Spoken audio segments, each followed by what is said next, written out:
All right. All right. If we are on, just let me know when you need that file name. I'll grab it for you. I'm right here. I'm on the player select screen, ready to put in my file name. So let me know. Right. Also, hey everybody, welcome back. I'm back. Welcome back. Kelpsey's back. Winning the file name bid war, we have Zelda, capital ZLDA. Tell me you're Canadian.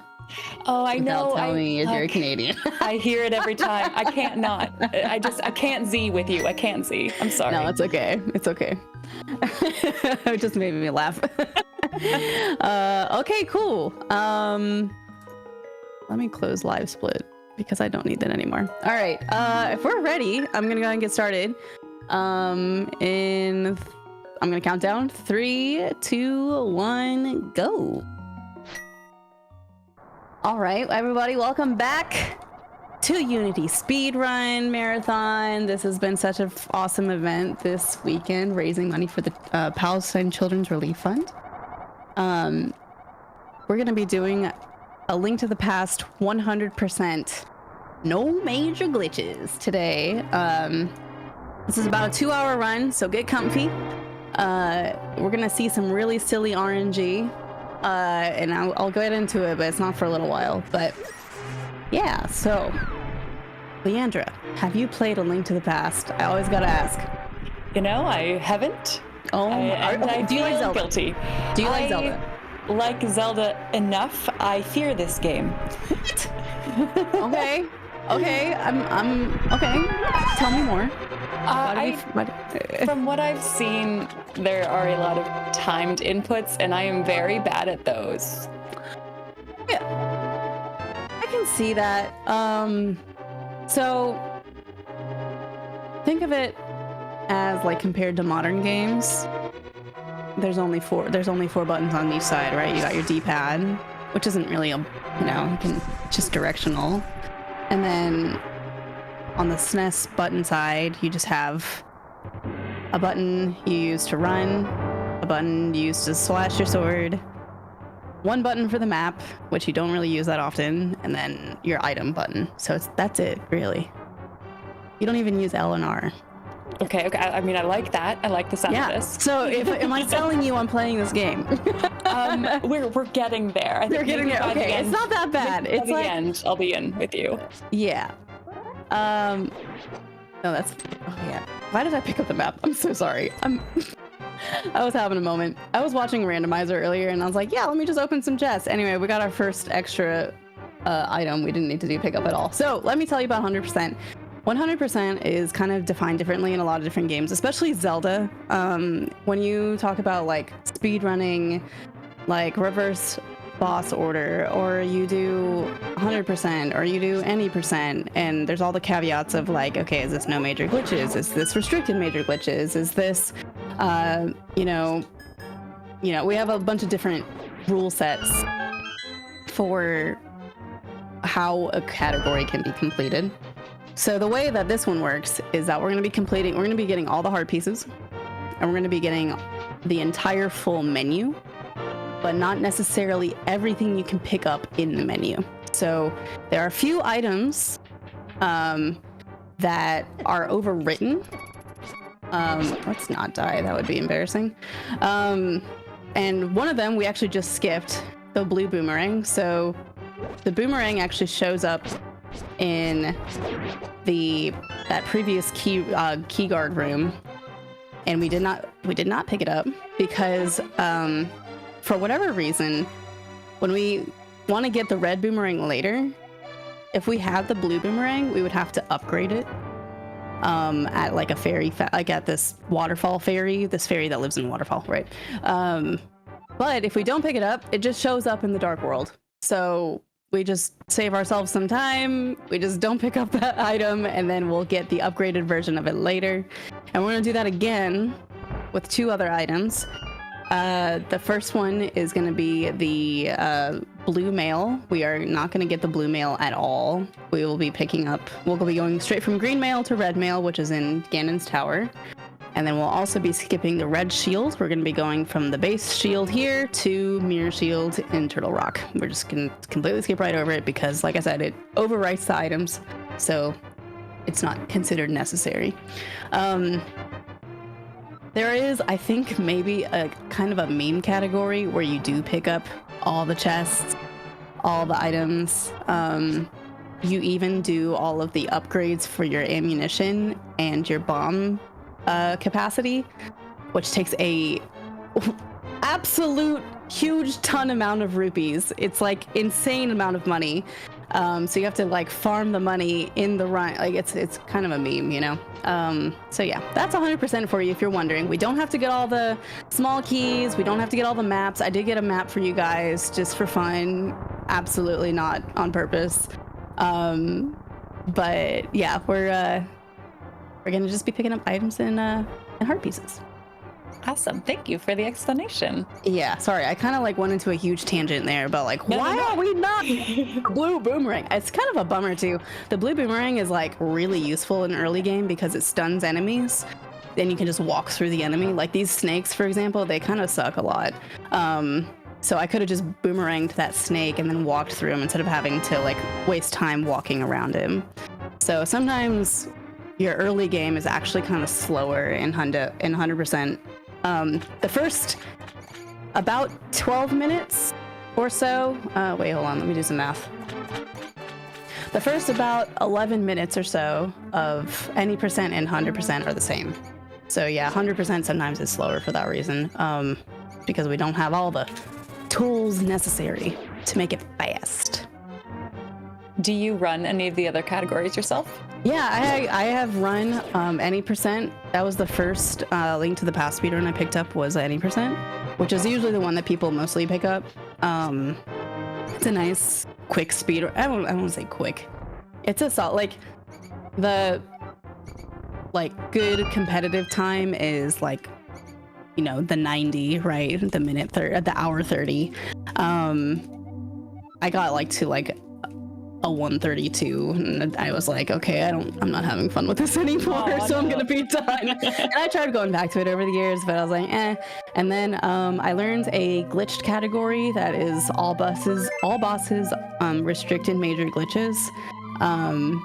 And I actually helped write a guide for it because a lot of like new tech came out as I was learning it, and I was like, you know what, like let's write this all somewhere. And now the actual guide is almost completely outdated because they've just found so many things with this game, even though this game came out literally 33 years ago.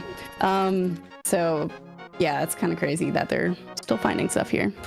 But yeah, so I've run those two. I've also run the meme category of any percent, like true any percent, where you literally just clip your way into the Triforce room, and it takes like, you know, a minute, 2 minutes maybe. Like you can just, you know, clip through a wall and you're there. But I mean, that's nobody actually like grinds that, you know. It's real short. But it's also really easy to learn.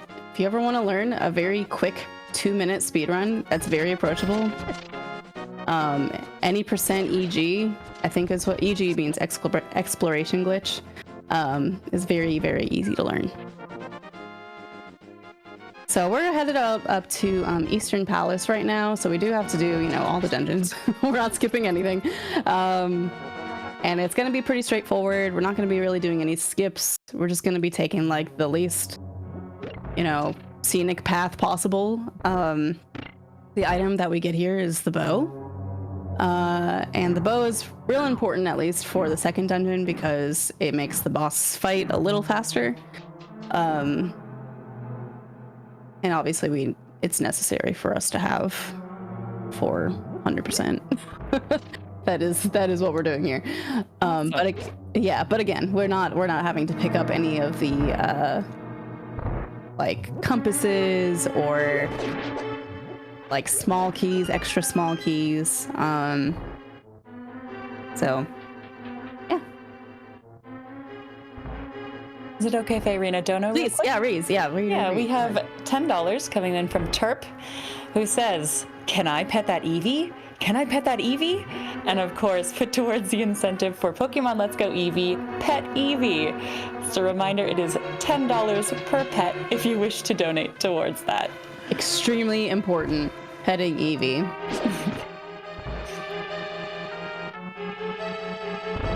That seems like a cool run. Pokemon Let's Go.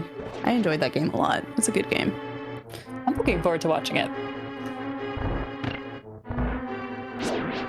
I didn't know it was like as short as like 3 hours. I would have thought a lot longer. But that's pretty cool.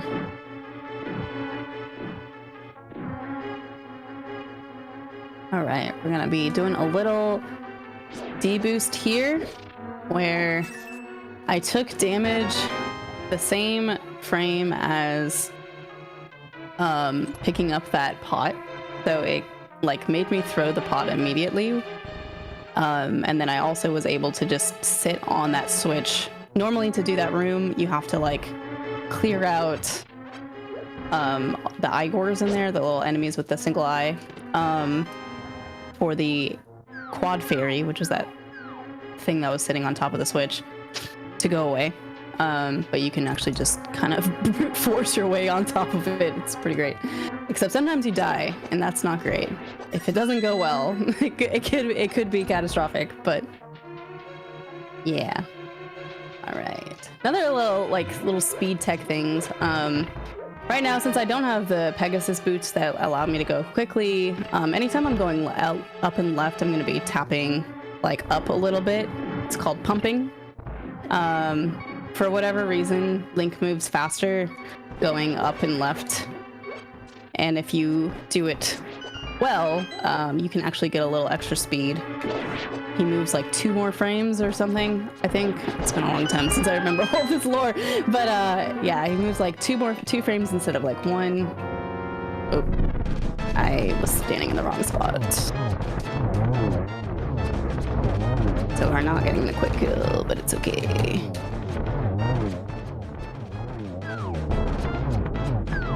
Nicely done. Thank you. All right. So we got the green pendant. We're gonna show it off to our friend Sahasrara, who is gonna say, "Great job. Here's some boots. Go do other things," and we say thanks. And can I raid your closet for some bombs and money? And he's cool with that. This is definitely what the Japanese is saying. Totally. Thank you for the live translation. You're not. Yeah. Hey, Zelda. Great job. Here's some boots. Maybe go hit up some other places. Also, there's 7 maidens that got captured, and you should go save them too. Yeah. I will say Link to the Past holds a very special place in my heart because it's like the first time you see what they call like the Zelda formula, which is like, all right, you're gonna do 3 baby dungeons, and then you're gonna have this middle dungeon, and then you're gonna get to the hard part of the game and do a bunch of dungeons that are a lot harder and longer, and then you're gonna beat the pig, and then it's over. Because Ocarina of Time's like that. Twilight Princess is like that.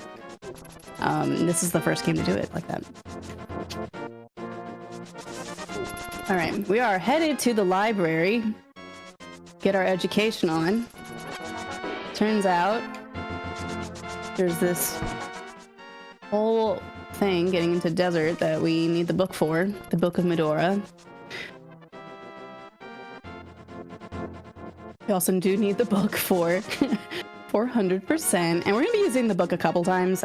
So we are going to use it to gain entry into Desert Palace, but also we do need it to pick up the Ether Medallion and the Bombos Medallion, which are cool little spells that you can use to varying effects. So that little trick that I just did there, and I also did it leaving Sahasrara's place, that's called Spin Speed. It's a very neat little trick to do, to go quickly in all directions. Normally in this game, when you're dashing, you can only go in 4 directions, up, down, left, right. But with Spin Speed, you're able to go in all 8 directions with dash speed. And to do it, it's pretty easy. What you do is you charge up your sword and then release it. And as you release it on the next frame, you tap A.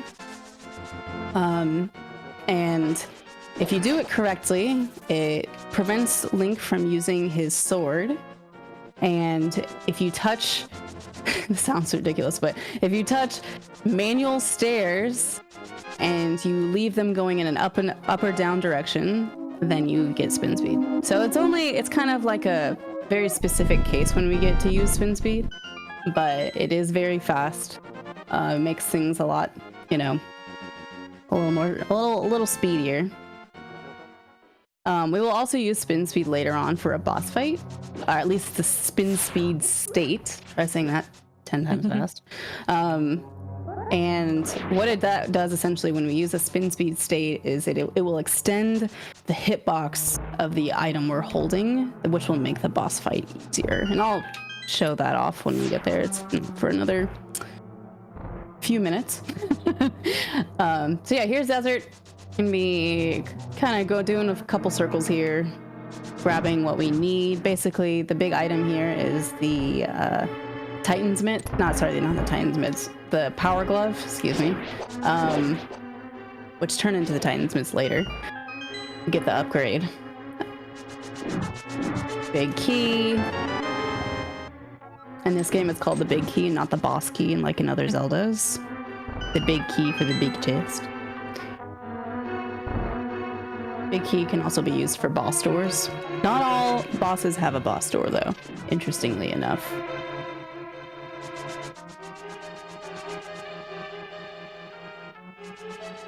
Do you have a favorite or a least favorite location? For the run, like favorite dungeon, least favorite dungeon? Yeah.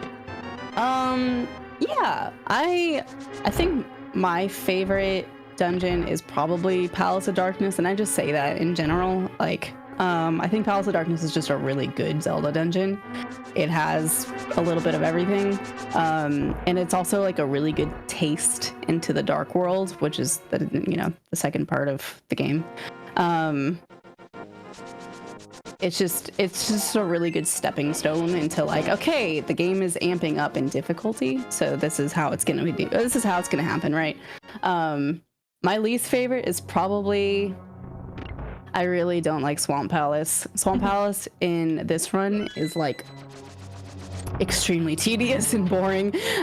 There's like not a lot of speed tech in Swamp Palace really, except for at the boss fight, and like even then it's really difficult to do, and it's like, you mess it up, it's not great. But Swamp is just like one long fetch quest essentially to get the big key and then go and beat the boss. It's supposed to be the second dungeon that you do in the game, or in the Dark World, but in this category, well, also in any percent you do 1, 4, 3, 5, 2, 6, 7. In this one you swap 6 into 2. So we do Swamp second to last. Okay, so this is Land Mollusk. Each of these worms has 16 HP. Sword slashes do 2 HP damage, and arrows do 4. So ideally we hit them in the face and we don't miss, but it's kind of difficult. So it's either 4 arrows per Land Mola, or 8 hits per, or 8 slashes, I should say. This has been a very nice and slow Land Mollusk. Okay, it's over. Okay, I did pick up the heart piece. There was one heart piece that was like our first 100% item, was the heart piece in the middle of the dungeon. We went from Desert 1 to Desert 2, and had to pick up that heart piece. The second heart piece we're going to pick up here is right here in Agina's cave. So we have a buddy down here in this cave. Nice fairy. That was awesome. That never happens. and he's just holding onto a heart piece for us. We did have to pick up bombs in Sahasrara's house for this reason. No bombs are on the route until Tower of Hera, which is our next destination. So it is necessary for us to actually steal bombs out of good old Sahasrara's house. And there's no bomb bag in this game. You just know how to carry bombs. Of course you do. You're a child in Hyrule. Of course you do. Yeah, that checks out. Yeah, it checks out, right? So the next trick we're going to be doing here, we're going to be trying to get up to Death Mountain very quickly. Death Mountain obviously being the top north part of the map. So to do that quickly, we're going to be hopping into the water and taking a warp in the water. However, we don't have flippers to swim, and so we're going to be doing a trick called fake flippers. And basically we're going to be doing a screen transition as we jump into the water. And ooh, that was close. If I had taken damage there, I would have soft locked the game, so good job. I wanted to concentrate and make sure that didn't happen. So yeah, we basically just like tricked the game into thinking we had flippers. But yes, if we do take damage while using fake flippers, we would have unfortunately soft locked the game. So glad we didn't. This is the Bonk Rocks heart piece, only available after getting boots, being able to bonk into things. And then now we're going to be headed up to Death Mountain. So a little bit of a trek here into Death Mountain. We're going to be seeing the old man. We have to save him. He's lost in here. We're going to walk him back home. Very good Samaritan of us. What's up, dude? He's like, I'm following you. And you're like, yep, I have no choice. And then he's just kind of telling you where to go here. Fun thing here, if you like walk along the gap that was right there, the pit, you actually like maintain faster walking speed. Normally he kind of slows you down a little bit. So you actually can't use, if you try to use boots with the old man following you, it actually will make you slower. The game actively tries not to let you go fast with him. He gives us the magic mirror, which is a big item we're going to be using for the rest of the game. So here's spin speed again, right here.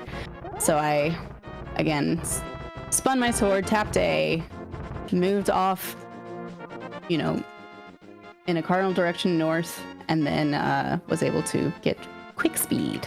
Oh, I need to go from the left. There we go. There are like, since we have the mirror, we're going to be flipping back and forth between the dark world and the light world. There are what we call quick warps. A lot of them are dependent on like what pixel you actually mirror on or warp on. They save a half a second each time, but not only is it the mirrors that have quick warps, but it's also those warps in the overworld like we just saw that also have quick warps. And depending on which direction you're coming in on the warp on, you can actually get a quick warp. So for that one, it was coming in from the left, saved us half a second. Later, when we come back, we're going to want to approach from the bottom. And that's due to crazy things I don't understand involving the flute. It's like you start learning like why tricks work, and then you're talking about like sub-pixels and like it gets out there. It gets really out there. But anyway, I learned that you enter it from the bottom, and it has to do with the flute for some reason. So, oh, I didn't mean to get hit there. So right here, I'm just holding out my sword, tapping A to keep my sword out, and then just trying to get those. It's basically kind of like the equivalent of an auto scroller, right? You're just sitting there waiting for the tiles to hit you. All right. I am gonna grab those arrows before I mirror. That was very nice of that Stallfos to drop that right there. Can never have enough arrows. So next thing we're going to be doing here in Hera, next trick that you'll see is called a bomb jump. And it's a really easy trick, actually. But basically, we're going to be using the bomb to throw ourselves over a pit in a desired direction to, you know, skip having to do the puzzle in this dungeon normally.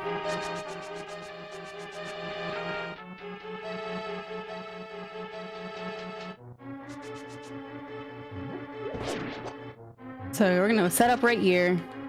I'm going to be throwing the bomb right here. Normally, this is a 2-pixel window, but for whatever reason, if we bonk as the bomb explodes, it gives us a 6-pixel window to get that correctly, like positioning wise, I should say, and it makes it a lot easier to do a bonk, or it makes the bomb jump a lot easier if you bonk. All right, so this is everybody. This is fan favorite boss right here, because this guy knocks you off real easy. This is Moldorm. If you get middle hold right there, you go down 2 levels instead of just 1. So we're going to be very careful with how we're dashing into him. Hopefully not taking any unnecessary hits. Nope. Let's not do that, dude. Okay, that got really spooky for a second. That was a little scary. Yeah, okay. Actually, I take that back. This might be my least favorite dungeon. Yeah. Okay, I should say, like, well, Swamp is pretty bad because it's kind of boring. This is the most inconsistent dungeon because you can lose a lot of time here for that reason right there, where I was just kind of dancing around with Moldorm for a minute. It's very easy to lose time in Hera, so it makes it's just kind of infuriating to speedrun against, because like, oh, I had a good Hera this run, and then that's your PB, and then you have to run against it, and then you're just like losing 30 seconds every time. Like, you know, like it's just completely out of your control. It's just a lot of micro RNG, I don't know, mini RNG, micro, mini, who knows. All right, I didn't forget that heart piece. I was practicing this run last week and I forgot that heart piece like twice, so very proud of myself for not forgetting it. There are some like kind of mental checkpoints where I'm gonna be like, okay, if I got a heart refill here, that means I'm on track. This game, you only get heart refills and you complete a heart container, versus every time you get a heart piece, you get a heart refill like in later games. So that kind of makes, you know, it makes it harder for any percent, right? Because like that would be an easy safety for an any percent runner, right? Like, oh, I'm really low on health, I can just grab this heart piece that happens to be lying right here.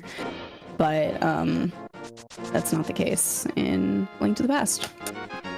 All right. So Lost Woods, time to get the Master Sword. Pick up a few things here while we're at it. Very cool soldier coming out of the bush there. That's just like, and more RNG, more like completely unscripted. Actually don't know the chances of that. It's a good question. So if you have anything to read, this is a great time to do it. Well, I don't at the moment. Just letting everyone know that the Pokemon Let's Go Eevee incentive is open. $10 per pet to pet that Eevee. Pet that Eevee. Pet that Eevee. They deserve it. They deserve all the pets. I do. So if you get your so donos cute. in now. For the pets. For the pets. For the pets. All right, so Zelda's yelling at us telepathically, saying, hey, yo, I'm in this tower, come get me. We're answering that call. Okay, we're gonna pick up mushroom here. So we do need mushroom for a later item, where it's a kind of a trade-in item. It's not really an upgrade. You can actually do some really cool stuff with the mushroom. In any percent, it's used as a safety. So normally when you trade in the mushroom, you get the magic powder, and you can use the magic powder to turn things into fairies, which is really nice for health. But if you don't want to take the time to turn it in, you can actually like trick the game into thinking you're using magic powder, but you're actually using the mushroom. So it's kind of It can be used well, but sometimes you might be losing time trying to use the safety at the same time. It goes both ways. So this is Aghanim's tower. We're going in now. I think we're good here. In terms of items, I did pick up that heart piece. Yep. We need 110 rupees, but we're fine. We're gonna pick up 6 rupees while we're in the tower. So this is gonna be our big transition into the dark world. We're gonna climb the tower. We've already been to the dark world, right? We got turned into a bunny. But then when we were in Hera, we picked up the Moon Pearl, which prevents us from turning into our dark world form. Bunny. Because Link is obviously inwardly a bunny. I do very much like the bunny. I do too. I always like wonder if it has to do with like, you know, he's got pink hair in this game. I'm like, that's super cool. Like, is that like a callback to the bunny? I've seen some cool like t-shirts about, you know, Link to the Past, Link and Bunny, Link morphing kind of thing. Yeah. All right. A lot of these rooms, you don't even have to like kill all the enemies. We're just walking right through, right? Like there's enemies in that room, but I'm not gonna bother with them. That's definitely one thing I like had to grow out of when I learned how to speedrun this game. Was like, you know, I wanted to, you know, beat everything in a room before moving on, which I think is just a really common like casual player thing. You have to kind of like teach yourself like, oh no, the fastest way is to just go to the next room and not waste time killing things. Yeah, Link doesn't have time for that. Yeah, no, we don't have time for that. But some of these are like, yeah, you absolutely need to defeat the enemies here. Like this one, we need to get the key from the middle guy, so we have to get rid of him. There's our extra arrows, fabulous. Another room where we just walk on by. Are arrow drops like that random, or do you know where everything is?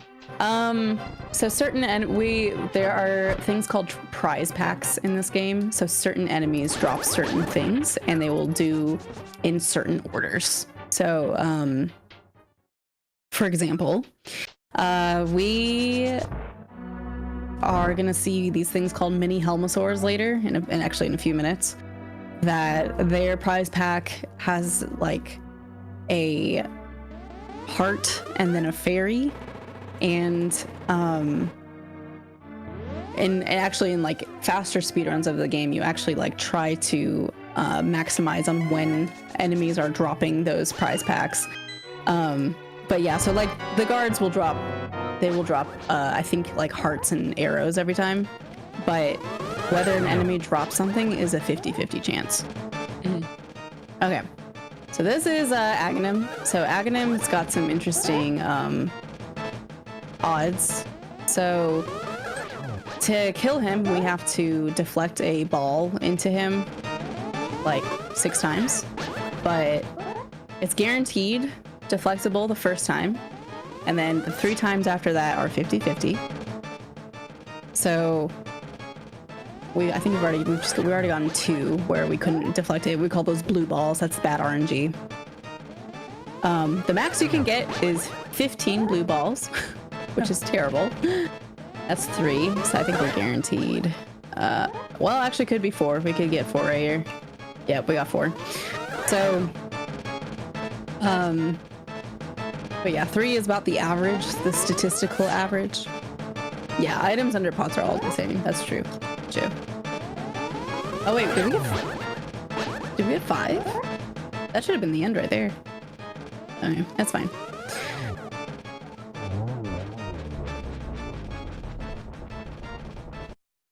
So we're back to the dark world. But yeah, so that's in any percent, like how many, and like especially more competitive runners, you know, runners who are going for like world record, like the RNG of our Aghanim of that fight right there, where you get a blue ball instead of a regular deflectable ball, like loses you 12 seconds. Like that's absolutely like a record changing amount of time, right? Mm-hmm. So for 100%, it's not a huge deal.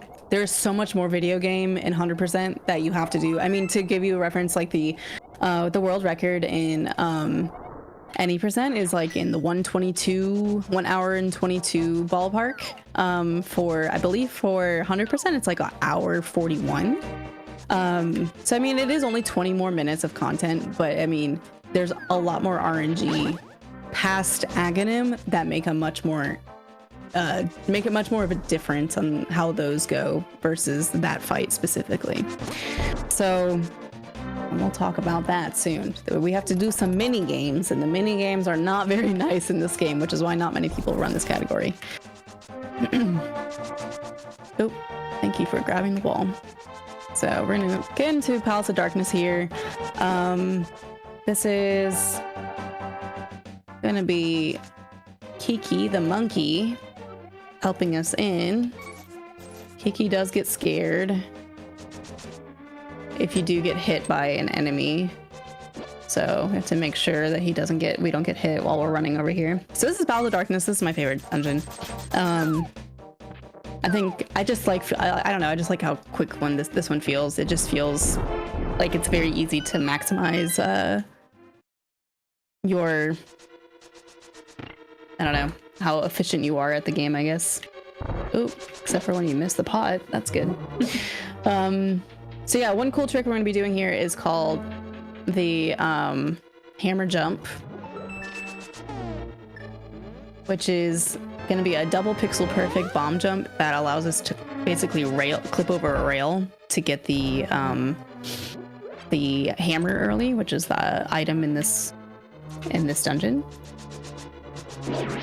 Otherwise, we would have to kind of do an extra loop around Palace of Darkness to grab an extra small key and then do the dark maze, and it's the whole thing.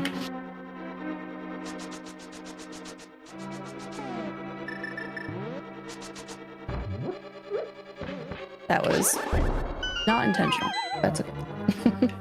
Didn't mean to take damage.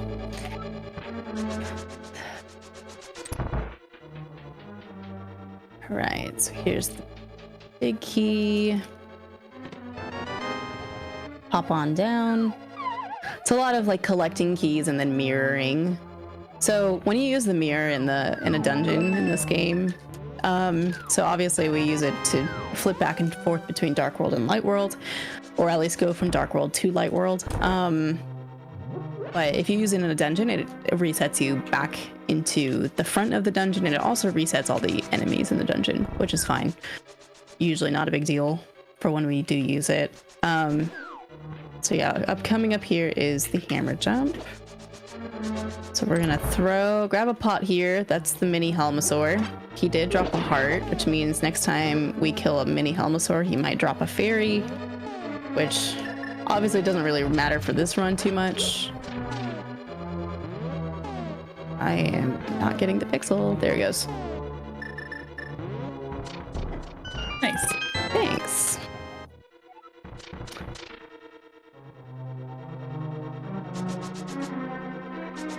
That's the hammer. Hammer is a good item. I'll be using it a lot. Get our bombs back.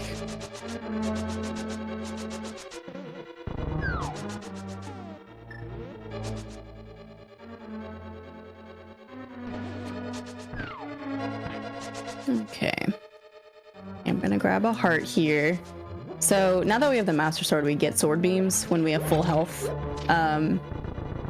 which is to our benefit in certain scenarios. Just a little bit of time save here. That was an awesome arrow. I'm gonna try pick those up, please.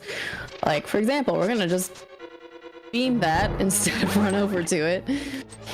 Whoa, time save. You know, very easy. And then we'll use it again when we get downstairs. Is it okay if I read a donation? Please, yeah, please do. I have $5 from Aomek. Tacos. Spaghetti tacos. Is it actually spaghetti tacos, or is it tacos for spaghetti? I think it is maybe tacos from spaghetti.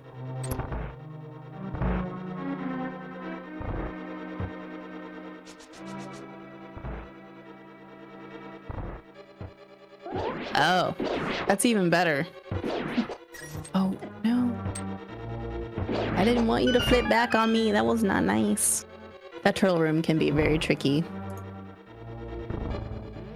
So we're about to fight, Helmasaur? King? Did not get the key dash. So again, we're gonna do spin speed state here. And that's gonna actually extend the... I didn't get spin speed. It's fine. We just got it again. Yep. And now we're gonna... It's gonna extend the hitbox of the hammer, so we can actually be a little further away trying to break his mask here.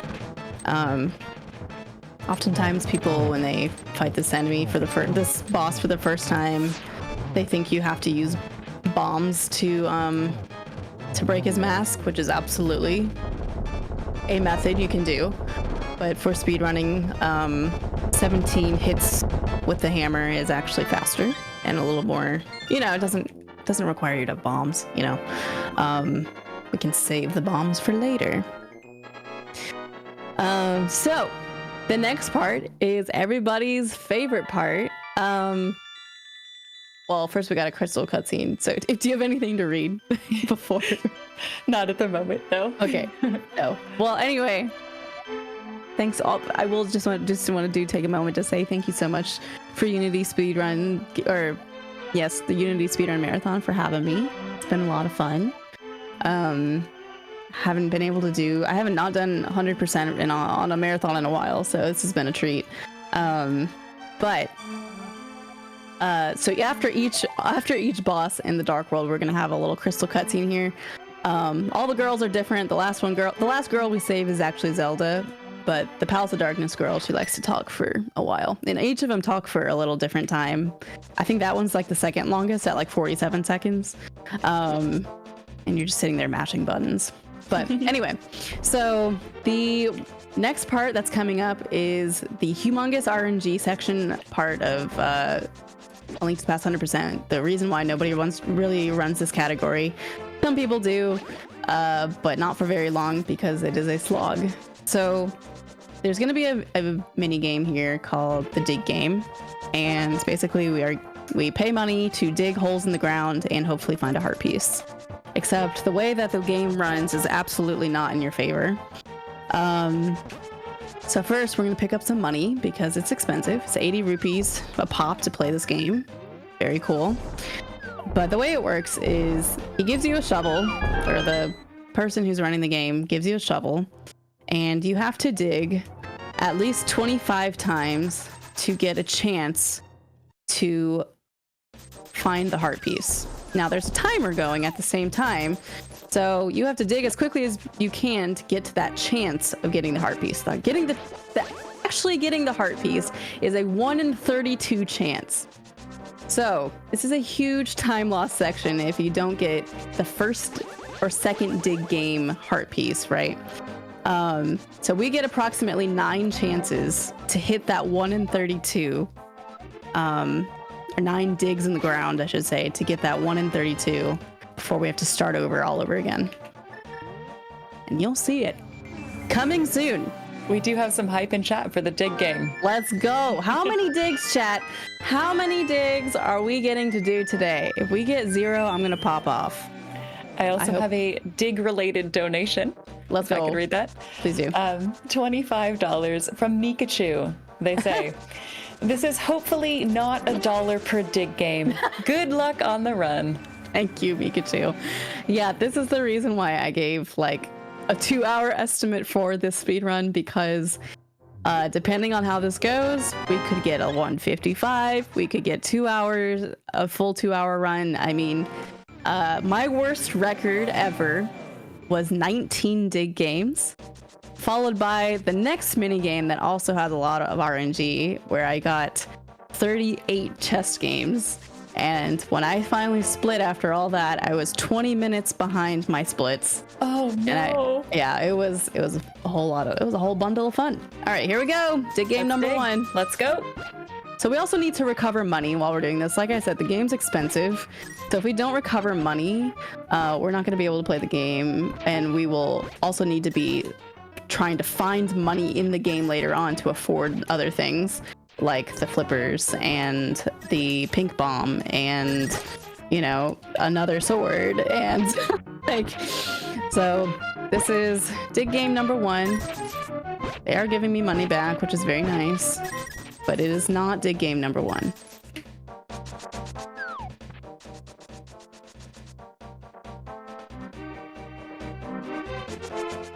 And we're back. Let's go again. Let's go again. I think we did recover our money. As long as we get like 5 reds, I feel good about that. Blues are fine too. Blues are 5, right?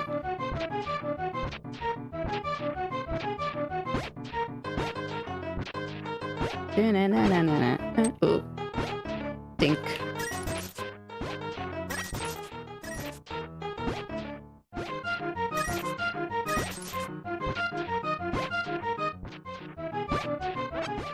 Come on. Be kind to me. Nope, it's not 2. All right.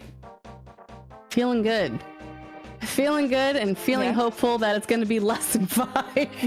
God, I hope. If it's more than 10, I'm going to move on. Like, I'm not kidding. I'm for the sake of the marathon, I will make this into a 99% run because it is not worth it. Totally fair. I respect people's time, so and I know they've been working really hard this weekend for this marathon, so and they deserve rest.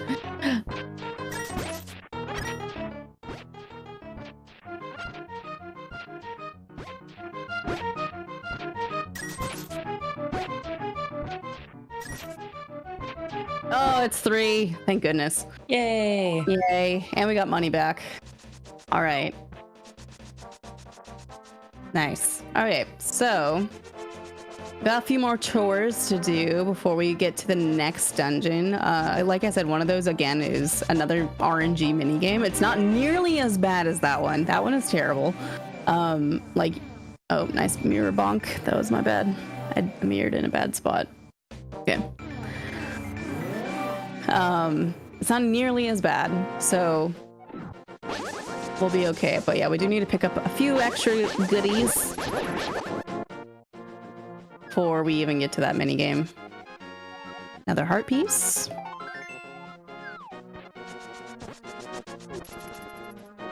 We're gonna take a little detour into Kakariko. So we did pick up the flute. Flutes can also be a very nice way to travel quickly across the map, obviously. I'm gonna pick up a bottle here. This is our first bottle. There's 4 bottles in this game. And by getting this bottle here, we can show it to the kid across the street who gives us a bug net. So this is basically kind of like menu filling section where we're picking up all those items that are in our menu. He's like, oh, I'm too sick. Please catch bugs for me, even though I am sick with bugs. Haha, virus joke. Okay. Oop. We're gonna activate the flute now. So even though we had the flute, we need the bird to carry us. So here comes the bird. I'm gonna drink some water. Yeah, I think a reminder to everyone at home, also hydrate. Please take care of yourself. Yeah. I've been definitely feeling like I've been talking for about 2 hours now. I think you have. Yeah, something like that. Okay, we're gonna take the flute. We're gonna take that bird right now to go turn in that mushroom I was talking about earlier. She's like, hey, come back later. And so I'm like, what if I go 1 screen away and I come back? And it's cool. I have to work really hard for this magic powder. Technically later. Yeah, it is later. It worked. All right, we're gonna go back to Kakariko, get a couple more heart pieces, I believe. Oh wait, 1 more bottle first. Okay, this is gonna put us at 272. This guy charges way too much for a bottle. I'll tell you what. I get other bottles for free. This guy's like 100 rupees. Please.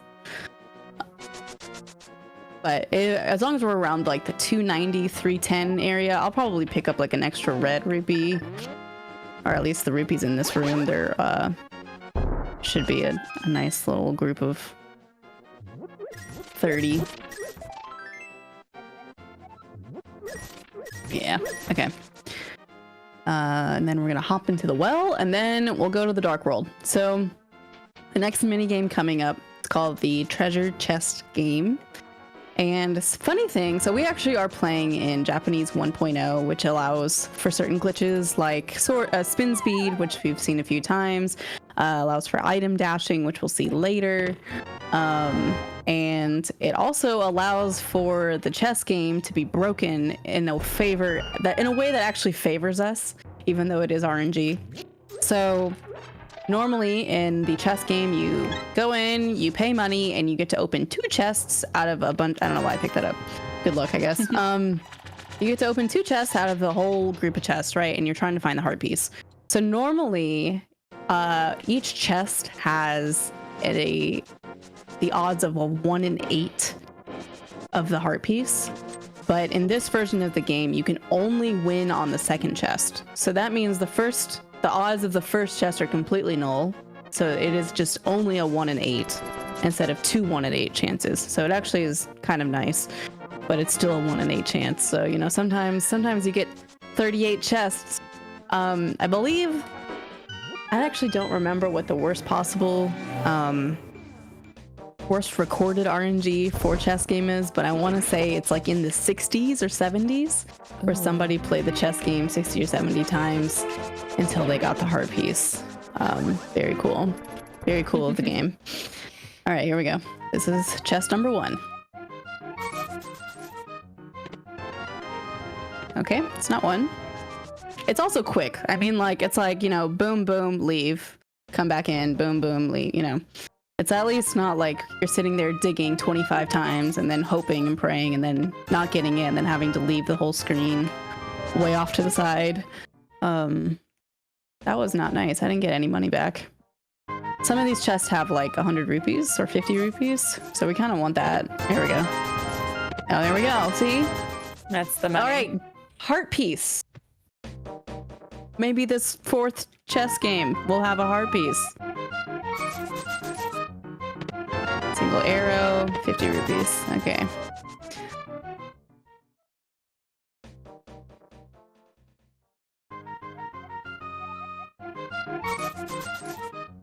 So that was 4. This is 5. Got our money back. If we actually get a lot of money in chess game, we can skip a later chest later. That's redundant. A later chest that we would normally pick up for 300 rupees to give us funds for other things. What's my threshold for I've done this game this many times, the run is dead? I mean, it's a matter of looking at live split and being like, can I recoup this amount of time in, like, based off of like how far you are behind when you split after one of the mini games? You have to think, can I recoup that amount of time in the late game? Sometimes yes, sometimes no. Like if it's a minute, yeah, I can recoup that. Or at least I have the potential to. Wow, I don't know what we're on. I lost track. Are we on like 8? I don't know. I don't know what game we're on.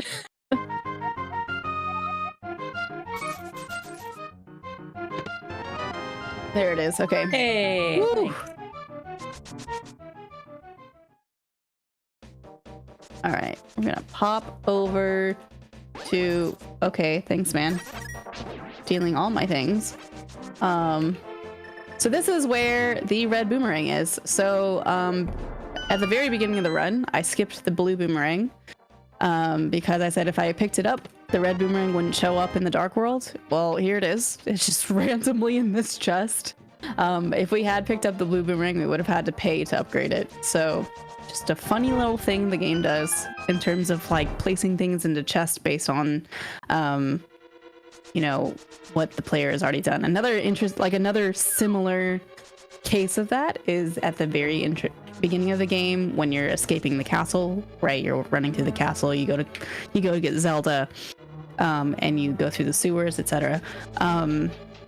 the game makes sure, literally makes sure that you have a lamp to get through the sewers. You cannot even open the door to the sewers unless you have a lamp. So if you don't pick it up, the first place you can pick up the lamp is right after you get your sword and shield from your uncle when you fall into the hole outside of the castle. If you don't pick it up there, it will move it to, I want to say, like, it might just be Zelda's chest. I want to say there's 3 places where you can pick it up, but maybe it's only 2. But if you don't pick it up in Zelda's chest and you don't have a lamp when you go, and I've done that before. I've literally like done the cutscene with Zelda where you talk to her, and then I've left with her, and I didn't realize I didn't pick up the lamp, and I like get to the throne room, and you just can't open the door. You just have to start over. Like it's very silly. But yeah, so this is Thieves Town. I'm gonna be getting a lift upgrade here. So right now we have like the power gloves. We're gonna get the Titan's mitts to pick up the big heavy rocks. Not too bad of a dungeon, honestly. The scary part about this game, I would say, for a casual player or like a new speedrunner, is that hallway we were just in with those green bugs, the crickets. They do a lot of damage if you hit them. If you're playing any percent at this point in time, you only have like 7 hearts maybe. So if you get hit by multiple crickets, you're not in a good spot. It's a little scary. The other hard part of this dungeon, I would say, is the boss. If you don't know how to do the boss in a speedrun way, it gets very messy. And the boss will do like, a couple hearts damage to you if you, plus it, it splits into 3 and then it shoots fireballs. It's a whole spectacle of a boss. All right, so we're gonna be cruising out of here. Sometimes we get this thing called, oh, I need to go. Sorry, I forgot something. Whoops. Sorry, just a couple rooms back. I need to grab a fairy. And this is just a safety. Ooh. That was awesome. I did not get the fairy. Okay, we're gonna hope and pray that it will be a fairy later on. But there's a cool thing here called a key dash where sometimes if you are lined up perfectly with the door, you can just like unlock the door and dash through it at the same frame so you don't bonk off the door. It's cool. That one's really easy to do because you just press the dash button right when you transition. You don't touch the D-pad at all. Just press A. Easy key dash. Saves you a little time. Okay, so here comes blind. I'm gonna say that thing that everybody says during this speedrun, and it's that blind is scripted, which means that if you do it correctly, fight is the same every time. So yeah, he splits into 2 flying heads. 1 flying head to 2 flying heads. I lost some hearts and my beams, and then 3. So yeah, 9 little hits. It doesn't matter what weapon you use for blind, he always takes 9 hits. So even if you have an upgraded sword, it's still 9 hits. If you have a hammer, it's 9 hits. If you use the cane of Samaria, you use the cane of Samaria, it's 9 hits. If you use the cane of Berna, it's 9 hits. It's always the same.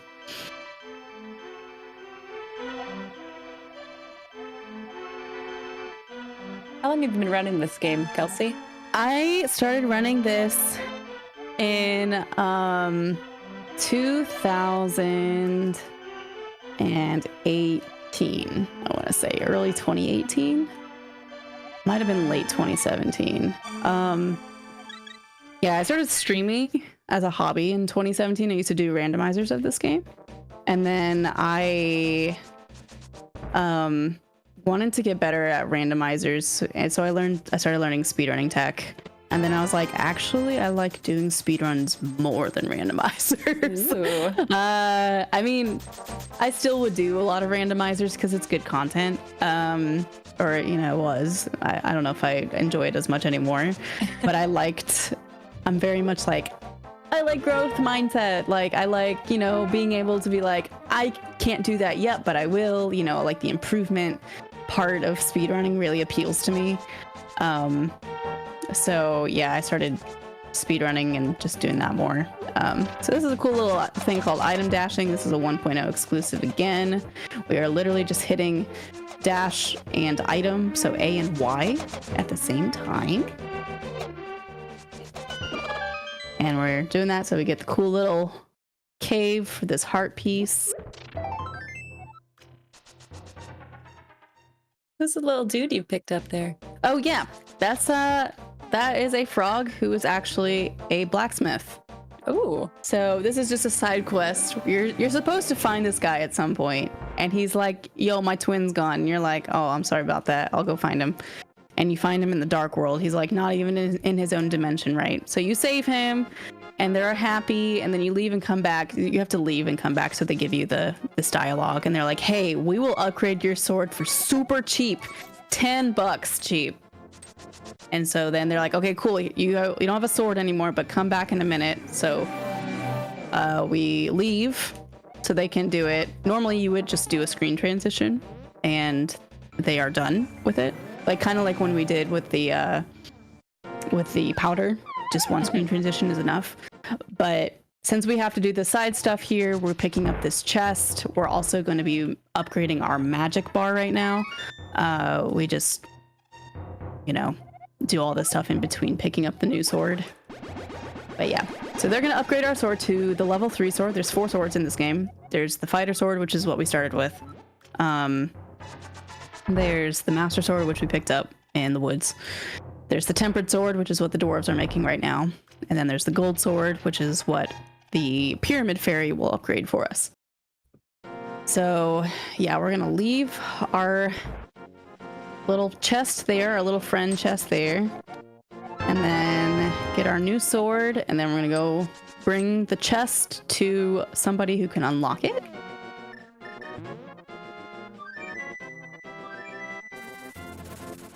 I'd say 10 rupees is a pretty good deal for that. Yeah, definitely like the cheapest of all sword upgrades, I feel like, in any Zelda game, probably. Like the least headachy, or you know, think of like Majora's Mask to get like gold dust, like ew. So yeah, this guy literally is just sitting here waiting to unlock something, and you bring him this purple chest that can talk to you, and there's a bottle inside. Whoa. So yeah, we're headed back to the Dark World now. And this is gonna be the third dungeon. Well, dungeon 3 technically. We just did 1 and 4, right? So this is 3, and then we'll do 5 after this, but order doesn't really matter too much. The game doesn't even really like tell you, like it suggests to you like, yeah, you should do these in this order, but you absolutely do not have to do them in the order suggested. So Skullwoods is kind of a very interesting dungeon. It's kind of very disjointed all over the place. Oh, that was really poor. I didn't mean to do that. Okay. Fine, double spin worked out. But yeah, it's a little disjointed, so it's kind of a maze-like, which can be a little annoying. Grab that. I'm gonna move out of the way before that wall master gets me. But it's also a quick one. I mean, you literally, if you know where everything is, you can grab the big key and get the fire rod and be on your way. I'm gonna try to catch that fairy. Oh no, you're going away. Oh. There we go. Okay, so I do need that fairy for later on for Spike Cave. There's this whole cave where we have to like run through it. Oh god, what a bad menu. Okay, and take a lot of damage, and it is possible to do it with 14 hearts, but it's a lot nicer when we have a fairy to depend on in case we can't do it in 14 hearts. And also, like, I would have been able to pick up a fairy before doing Spike Cave right outside the cave, but it's a bush drop just like how this one was, and I think it's like a 25% chance, and if you don't get it, then you have to warp back and then rewarp, and it's a whole thing. So I'm glad that worked out. I almost got grabbed, but we didn't. So we're going on. We're gonna use Skull. We're gonna use a Fire Rod here. Very good item. Actually, there's a Fire Rod and an Ice Rod. We actually won't see the Ice Rod until pretty much the last dungeon of the game. It's not necessary until the last dungeon for the boss specifically.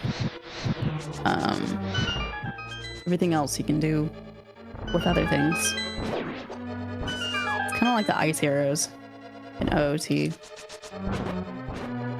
It's like, what do you really need the ice arrows for in Ocarina of Time? You don't. You don't really need them for anything. All right. This is Mothula. Mothula is not scary normally, but because we're on a conveyor and there's spikes everywhere, that's when it gets scary. But 4 slashes, and the other annoying thing that Mothula does is that if you bump him into your spikes, he won't take the damage. He won't take damage. It like cancels out for some reason. So sometimes you'll actually hit him and he'll go flying backwards into the spikes, but you actually didn't hit him. So sometimes the fight just takes longer than it needs to, just because of bad flying RNG. But yeah, we got another girl talking. She's not as chatty. We appreciate that. She's like, be on your way. Go on, do things.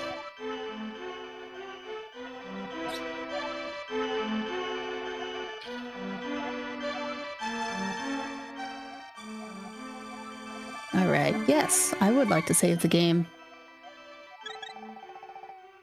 Ding. All right, we're gonna mirror out. This is very strangely where we picked up our sword. Whoa. And we're gonna make a little detour here. We have to go pick up some flippers so we can swim.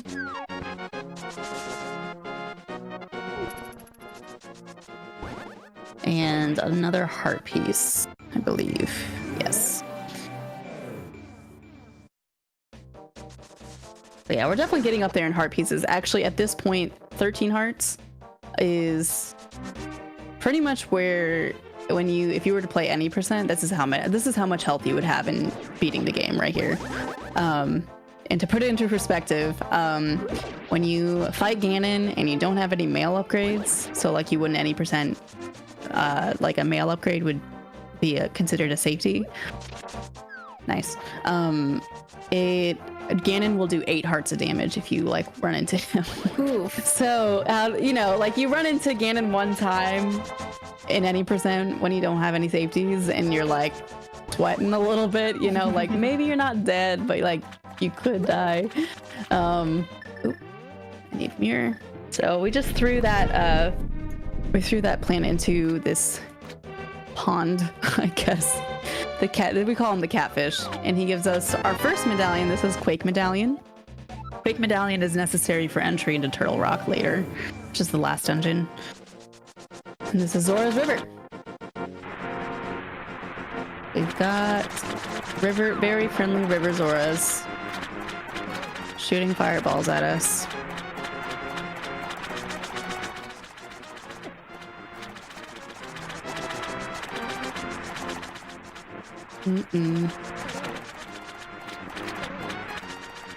So this is the reason why we picked up a lot of money.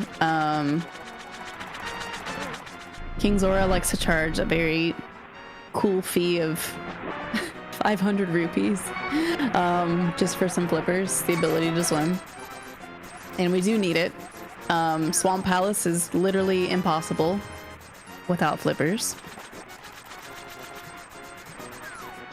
The difference in value between flippers and a sword upgrade is it's kind of insane. It's like I'm wild. using this sword a lot more, and I paid like nothing for it. Yeah.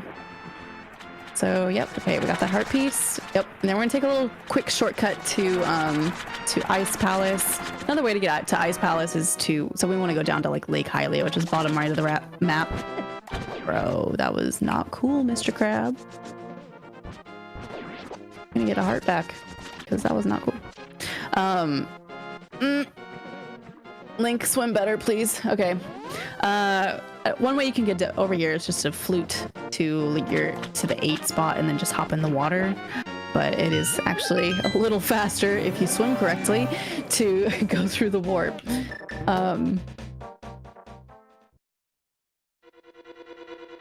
Oop, I missed. And I missed again. It's Freezors.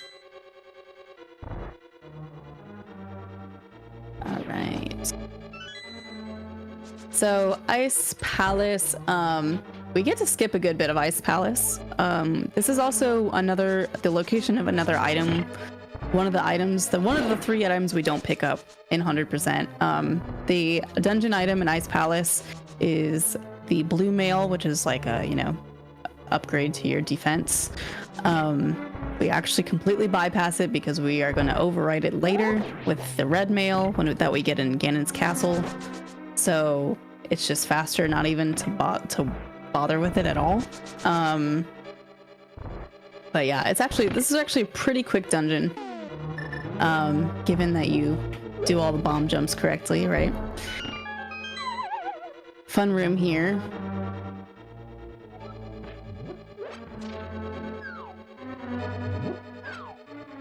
I don't know why I didn't put the bomb down. Like my muscle memory just stopped working. That was really rude. But yeah, we get both of those in one go. Grab a key from that jelly. Gonna wait for that little shadow guy to go by. Okay, and this is Ice Palace bomb jump. This is a kind of a tricky bomb jump. You have to know exactly what you're looking for it to work. Of course, I just walked off the edge the first time. But it's a very specific bomb jump. Definitely, probably the hardest one to execute quickly and accurately without taking a lot of because if you fail it, you definitely take some damage. You get hit by the bomb and then you also fall, and when you fall into a pit in this game, you also take damage. So it's definitely. I've lost a lot of runs there in any percent, to say the least. And I'm also gonna call it safe. I'm just gonna play it safe here. I'm gonna grab a fairy before we go fight Cold Stare. Cold Stare can be a little scary, even with 13 hearts. Normally you would walk in here around 10 hearts in any percent. But yeah, I'm just gonna grab a fairy just because the icicles that fall down do 2 hearts and the puffs do 4 hearts, and that's maybe 3 hearts. Maybe, yeah, I think it's 3. So it's a little scary if things go wrong. This whole room is just, wow. What? I don't think I've ever done that before. That bonk into the push. I have no idea what just happened. I'll have to clip that later for some discussion. That was wild. Okay, so Cold Stare has this ice shell. Requires 8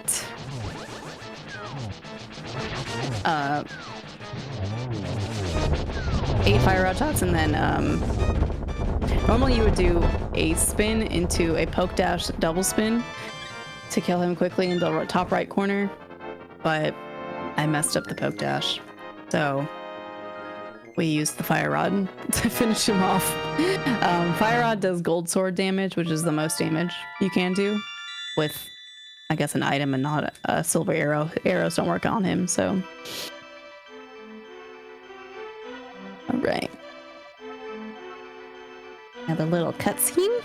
If we have anything to read, feel free.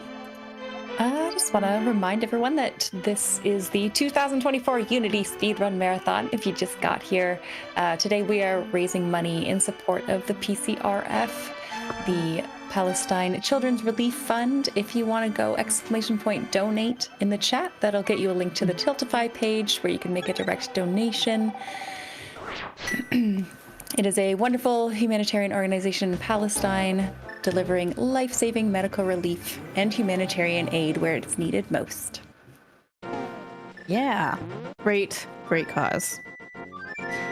Okay, so a couple more errands here. This is the reason why we picked up the ferry and put in a bottle. There will also be a photosensitive warning just coming up. I will try to remember to say it. All right, that spin speed was not working. So, yep, climbing Death Mountain again. We're gonna this time enter from the lower part for that quick warp. Let's see if I get a heart here. Oh, there's the ferry. Oh, we could have gotten lucky. Wow, it's okay. It was worth chasing it. All right, we can do this thing where we can dash between getting hurt, and if we do it perfectly, we would have made it. But I messed up the last dash at the end, which is why we picked up the ferry. So Right. it is that is a really tricky room to do. It is not easy. I've only done it a couple times successfully during a run. And we're gonna use spin speed on the way out, along with our new item, the Cane of Burna, which, whoa, allows allows invincibility, or gives us invincibility to spikes. All right, we're climbing the mountain one more time, just to grab the next medallion. That looked like a quick warp. Cool. All right, if you are sensitive to flashing lights, please look away for just a minute.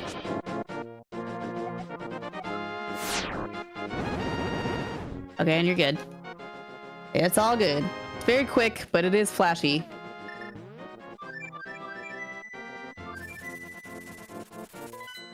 We're going to Misery Mire. Oh, whoa. Okay, I almost got my routes mixed up in my head. I was like, I don't know where I'm going. I feel like I should go to Swamp Palace, and that's wrong. That's the 90% route. Okay, yes, Mire. So, dungeon number 6. If we got all of our heart pieces correctly, we should get a heart. We should get a health refill right here. That's called a mirror deletion glitch. All right, we're good. Just a little personal check. If you use the mirror while pushing blocks in a non-dungeon, right? 'Cause if you use it in a dungeon, it'll warp you. It will actually delete the blocks, and I believe that's another 1.0 glitch. I believe so. But yeah, you just literally push the block and you spam the mirror button, and it just ceases to exist. The block was never there. All right. So Misery Mire. This is probably one of the best rooms in the game right here. Best speedrunning rooms in the game.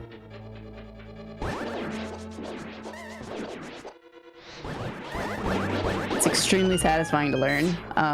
The first time you nail Mire too is like, yeah, speedrunner, because it's a tight room. Like a good time in that room is like high 10 seconds, low 11. And you have to catch the wizrobes before they fade away. And so it's about knowing when to shoot your fire rod, when to use your sword for sword beams. It's a good room. All right.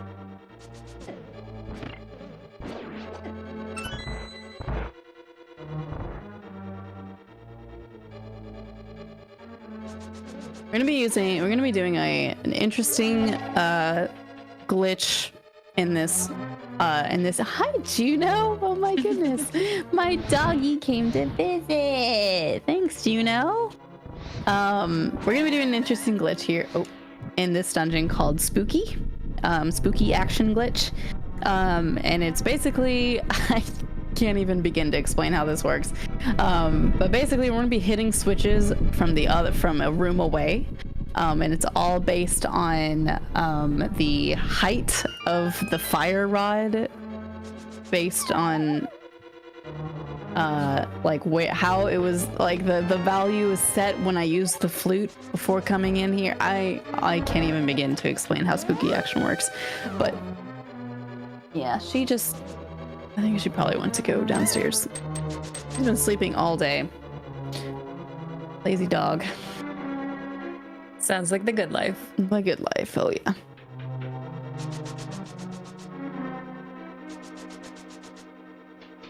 Okay. So normally you would have hookshot before this dungeon. So this room is actually a little bit tricky without hookshot. Oop. We're good. Normally you just hookshot to the block and then, you know, run across easy peasy. But actually gotta run.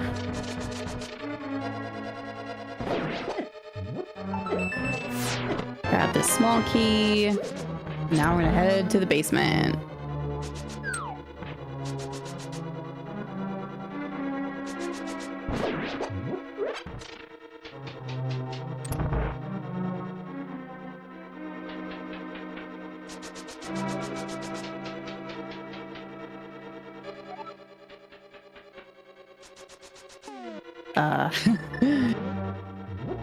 Nope. That menu was not what I was expecting it to be, so I got confused. But it's okay. All right. So here's our first. We're gonna do the spooky action glitch 3 times. This is the first time. That's 1. We hit the switch. That's off screen. This is the one where it's actually more visible.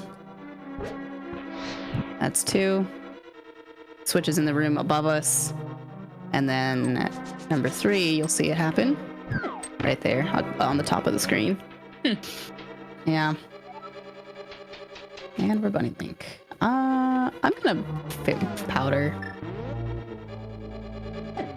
Okay, or not. That's cool. I just wanted some health, yo. Alright.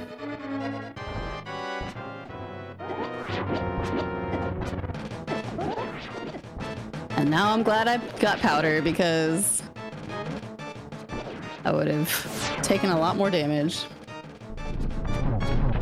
Or I got a fairy rather. I used powder to get a fairy. Okay, and that's Vitreous. Nintendo likes their eyeball bosses. I really don't like the eyeball bosses. You don't know, I know. There's a couple of them in this game, and then you play Kirby, and then there's like Krakos and Kirby's and eyeball boss. Yeah. eyeball bosses and hands bosses, right? Like face with the 2 hands, so like Andross and Star Fox, or like there's one in I think Super Mario 64 in Shifting Sandland. There's a boss like that. Like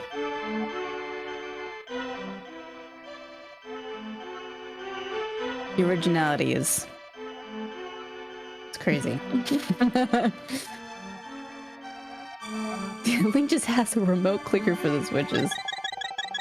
We should call it that instead of spooky action, honestly. Oh, hands with eyeballs. That sounds worse. Hands with eyeballs, yeah.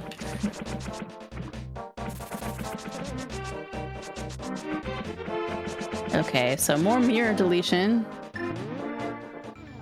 coming up.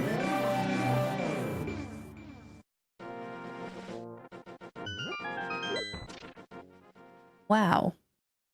What a cool secret. It's like we could do that puzzle, or we could just delete the blocks. And then we don't have to do it anymore. Okay, now time for my least favorite dungeon in 100%, which is good old Swamp Palace, which is the whole reason we need the flippers.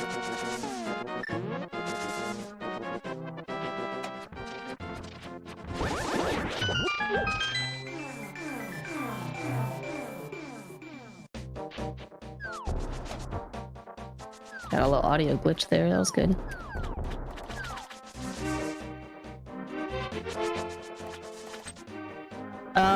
Hold up. I almost forgot an item. Before we go into Swamp Palace, skirt.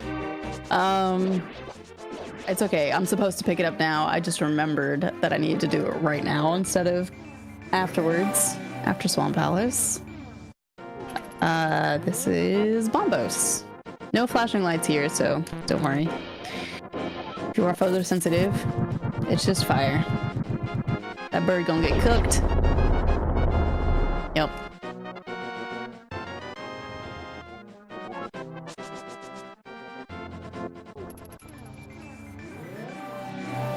Okay, so we're gonna go to Swamp Palace, pick up a heart piece. Actually, this is what we call the dam, right? So we open up the dam and basically drain this marshy, swampy area. Plenty of bombs. Don't need to pick up that chest.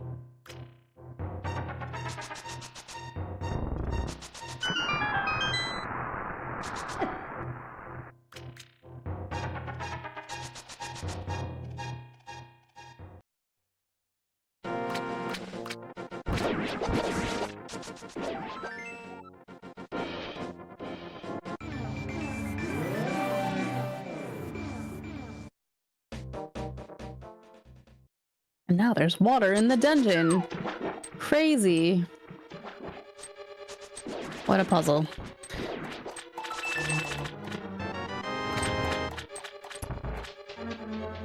The other annoying thing about this dungeon, the enemies aren't necessarily difficult, but it's all this crap that's flying around, like just stuff meant to just slow you down. Like that's literally all it is. It's just like instead of being able to run around freely, there's just stuff trying to hit you, all like projectiles all the time. It's a game of dodging now. It is a game of dodging. And I inevitably get hit quite a few times.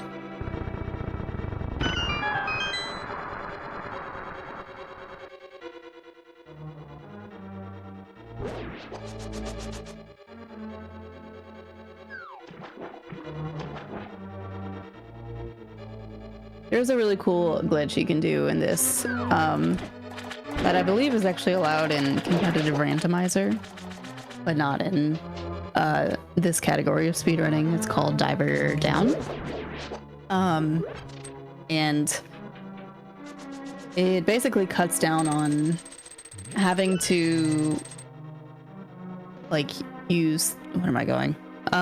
Having to use the water switches a couple times. It's a little less tedious. Like the whole tedious part of this is like, okay, we got the key, now we have to put water in the canal so we can swim, and then we have to do it again. Make sure that the switch is hit, otherwise we can't walk through.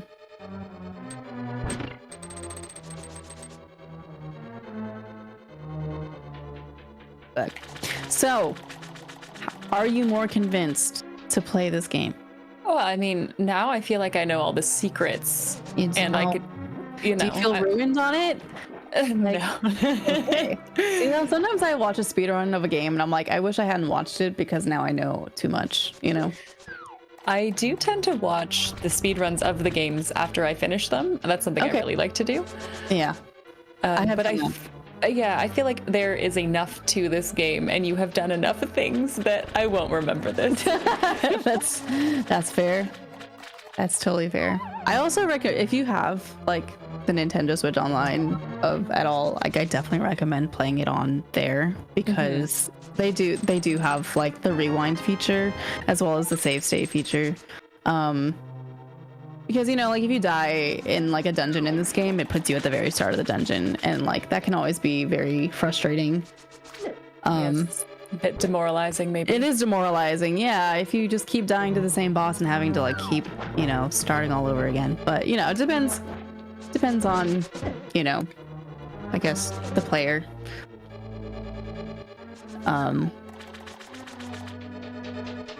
There's hook shot. Best item. Favorite item. So one redeeming thing from this dungeon is as the best item.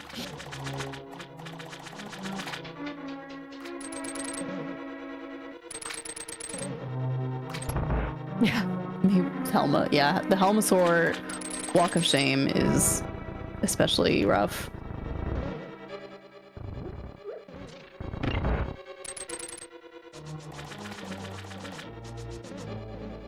Blind is really bad too, because the big advantage in the blind fight is being above him when you start the fight, so he's easy to hit because you can hit his head easily. But if you die to blind and then you have to run back and fight him again, it's not a far walk, but you're starting below him and it's a lot harder to hit him.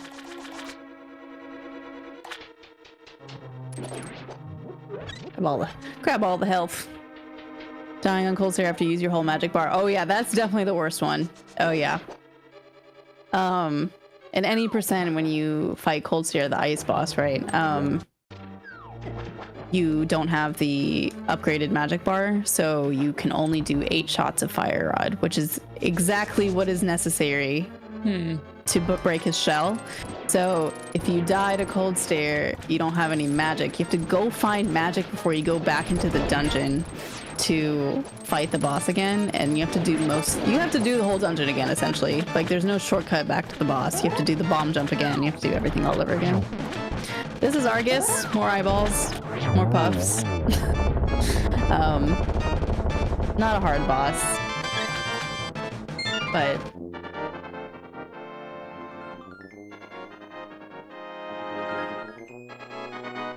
it's a fitting boss, I would say. Smashing cheesy puffs with Cheeto sword. Now I want puffy Cheetos. Those are the best ones. I'm also hungry. Definitely thinking about dinner right now. Yeah, it's dinner time. All right. Awesome. We are gonna go do more errands. So this is like, so normally, I say normally, it's not, you know, whatever run you're doing, but any percent, you would just go fly to Death Mountain right now after beating the 6th dungeon, right?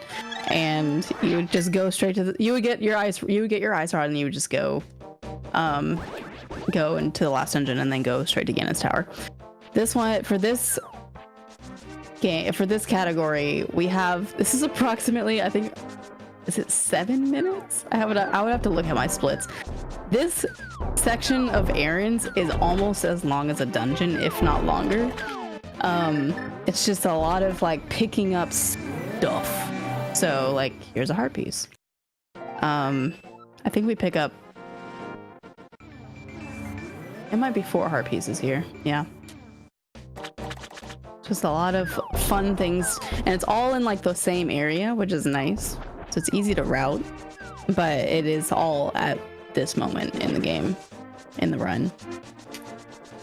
Just go on an errand run. Yeah, basically you're like, you got a whole grocery list. We have like a heart piece, and then we have to pick up a bottle, and then we have to pick up a pink bomb, and then we have to upgrade our stuff. Then we have to go get a magic cape, and then we go get another heart piece, and then we go get the ice rod. It's a whole grocery list. Did you just steal that from a sleeping man? Yeah, we call him Hobo. Okay. But yeah, he's you know, the resident underbridge dweller. And what you wake him up, and he's like, he did give it to me, you know. Okay, it's not like I just took it. This is not what I wanted. I didn't want to get hit. It's okay. We're gonna get a heart refill. It's not like, if we lose health at this point, I mean, we have what, 18 hearts, 17. Yeah. So that pink bomb is a cute 100 rupees. So again, we needed funds for it. So if we were short on rupees here, what we could have done is gone to that cave right down a screen from here where we got 300 rupees originally, and blasted open a wall to grab about 80 more rupees. So there are backups built in, at least, but ideally you don't use them, right? Little back and forth mirror action here. We're gonna drop off this extremely explosive bomb and then put our face right next to it so we can get in there as soon as possible. For some reason, it doesn't like register that you're picking up the bomb again when the detonation timer starts. So this is the Pyramid Fairy. She's fabulous. And she's like, did you drop this? And I said, yeah. And she's like, cool, I'll make it better. Thanks for being honest. And so now we have silver arrows. Silver arrows are necessary to beat Ganon in 100%, obviously. In any percent, we actually use spins to kill the Ganon. 12 spins. There's a cool thing you can do where you basically hit him in between teleportations. It's a trick that requires some practice for sure. But yeah. Okay, so yeah, we got all our goodies from her. She also gave us a gold sword. This is the level 4 sword. It's cooler and shinier and more powerful. And we could have really gotten those at any point. Really, actually, what makes the pink bomb appear is the completion of the 5th and 6th dungeons, which is Ice Palace and Misery Mire. So we actually could have done that before going to Swamp Palace, but it makes more sense to do it after Swamp Palace because of where you are on the map. So you actually save time doing it after. That Poe hit me in the face. That was not cool. All right. So this is the graveyard. We just picked up the magic cape. Magic cape allows us, well, you'll see. I mean, we'll become invisible. And also invincible. We won't take damage. It does drain your magic quite a bit when you do use it. But yeah, as you can tell, our inventory is pretty much full up. We're only missing one thing. This is a heart refill right here.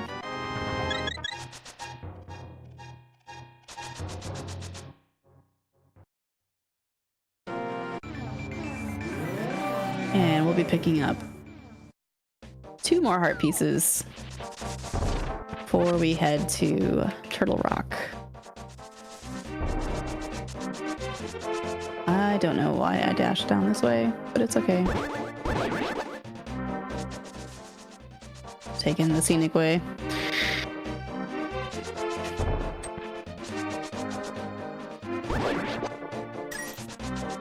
Like this bird always.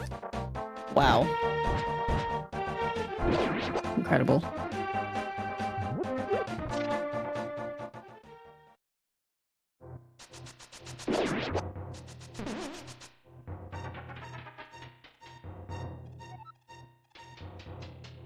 Do you have any advice for anyone who might want to get into running this game? I don't know. I just took out the hook shot. Yeah, there's a lot of really good YouTube resources on running this game. Yeah, I would say like the community has done a really good job in trying to make sure that this game is extremely accessible for new players. You know, like knowing how to approach the game with certain safeties when you first start. My general speedrun advice for anyone learning a speedrun is just to finish runs. Even if you're 10 minutes behind your splits, it's just always worth it to finish runs when you're first learning something, because you'll get that end game practice. And yeah, I mean, it's just finish runs and then start worrying about resets when you know, like when you get better idea of how, like, okay, I can't recuperate my time here, or whatever it might be that ends a run.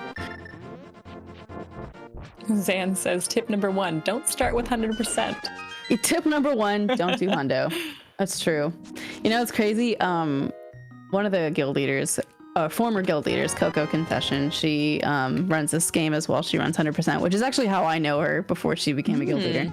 And this is the only category in A Link to the Past that she runs. And I remember when I found that out, and I'm like, what are you talking about? Nobody runs 100% because it is just a slog sometimes. Like imagine like doing dig game, and then you're like, well, this time I got 10 digs, and then the next time you get 1 dig, but then the rest of the run is bad and you don't PV. Like it's just super unforgiving. But she definitely did it for a while. These little dead rocks are not very nice, but we have the hook shot. Scooch them out of the way. But yeah, I would say definitely the Discord has a lot of resources. The Link to the Past Discord has a lot of resources. YouTube, they've made. I mean, this is one of like I would say one of the games that like have had a very dedicated speedrunning community. I mean, it's a retro game, right? So the retro games always have had a lot of love from a lot of people over the years, and so yeah, I mean, there are thousands upon thousands of videos of this game out there, whether it's people speedrunning it or, you know, showing a trick that they did or like explaining how to do a glitch or something. Yeah. You thought 100% was more beginner friendly. That's true. Your end game is a lot easier in 100%. Yeah, this is very stress free at this moment. Like, you don't really worry too much about like, okay, I'm gonna die. I could potentially die here. While the end game, like everything, I would say after Ice Palace in any percent is like kind of. I remember like being very nervous when I used to run any percent in late game stuff, because especially if you're starting to drop your safeties and you're not picking them up anymore. Like, you're not picking up fairies because you don't need to anymore. It's a waste of time because you can execute without needing to rely on a fairy to heal you. Or even picking up powder. But when you start, you know, having to trust that you're going to play the game like you need to and finish it and not throw everything away at the end. Yeah, I mean, that's definitely stressful about any percent. But I also think that this game is very nice about having safeties for new runners. And that it's also extremely possible to get a good time using safeties. You will have to make up for it in other ways. Wow, I am low on the health. But like, you know, you just have to really start cleaning up your movement or your boss fights or whatever. But it's, you know, it's definitely possible. I mean,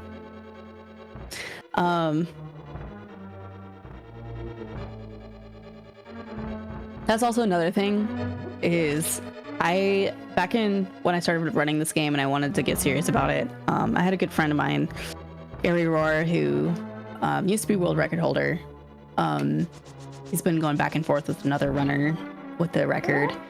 He literally walked me through my entire speedrun, like in like over multiple days. I think like the footage was like 19 hours, and literally like taught me from the ground up, like, this is how you move Link. Because a lot of the like learning this game is just knowing how to do every single room. Like, every single room is 100%. I mean, it's, what's the word I'm looking for? It's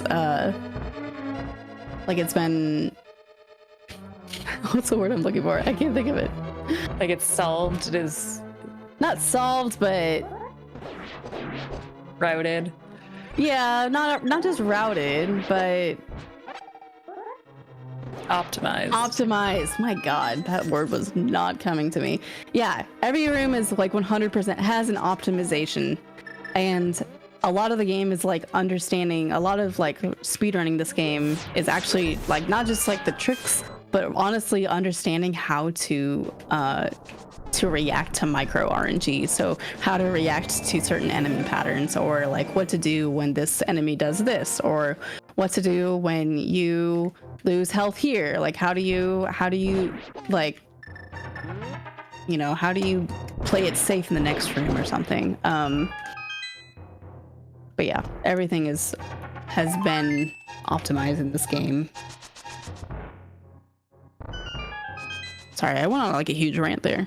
No, it's good. Right, exactly that too, Mikachu. I agree with that. Is that like a yeah, like an experienced runner will literally just make up time just from knowing how to walk through each room, or like more accurate, not accurately, but yeah, like optimally.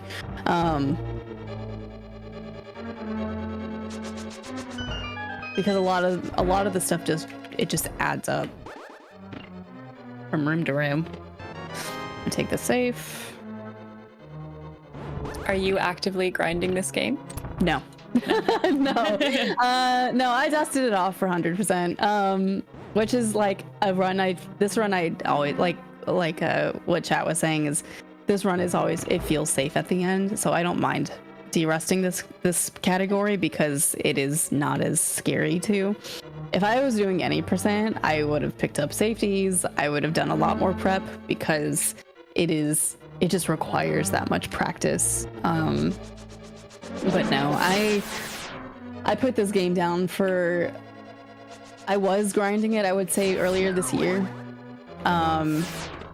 And I think in speedrunning in general, there's a lot of really interesting discourse about like mental health and speedrunning, and knowing where your limits are, and knowing when, and I think this is true for content creation as well, but knowing when something is no longer bringing you any joy, or just putting you in a place mentally that you shouldn't be in when you're in front of a camera, in front of people.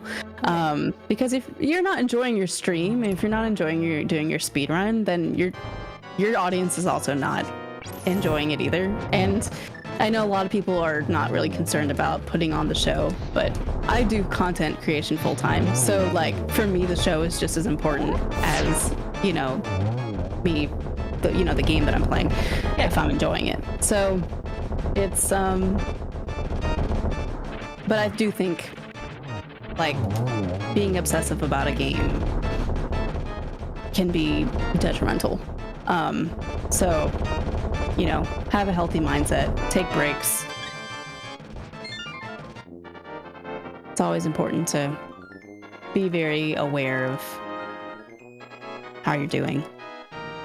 I have a friend who was grinding the any percent of this and was constantly going for the sub 90. I want the sub 90. I want the sub 90. Yeah. And he did hit a point where he's like, you know, I need to step away for a moment and not bash my head against this forever. Yeah. So yeah, it's smart and necessary. It's yeah, and I think like having like a, you know, the growth mindset, or like having goals is really, I think, one of the more rewarding things in speedrunning, to be like, okay, I have a goal and I'm going to work toward it and practice it, and hopefully I'm gonna get there. If, you know, if given that like what you want in speedrunning is not competitive, right? I think that's really healthy. Some people are, you know, leaderboard chasers. They want to be the top of the top. And that, I think, requires a certain kind of mindset as well. I don't think everyone like should or want to be like leaderboard people, because at the end of the day, speedrunning should be fun and enjoyable.